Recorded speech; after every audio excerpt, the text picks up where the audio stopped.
Let me show you how we can enter and exit the recovery mode on POCO M8.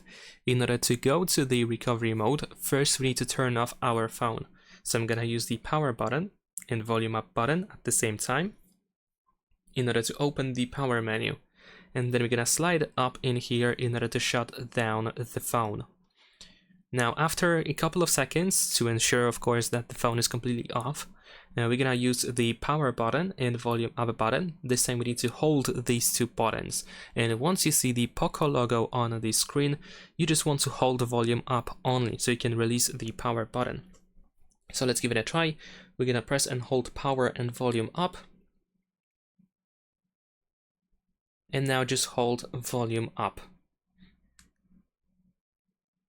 And there we go. Now we are in the Xiaomi HyperOS recovery mode. And we navigate in this menu by using volume button. So you can use volume up and down in order to choose something else. And you confirm your selected option by using the power button.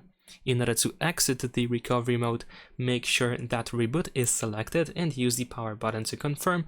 And then once again to choose reboot to system. And then the phone will restart again, and it will go back into the normal mode. Subscribe to my channel.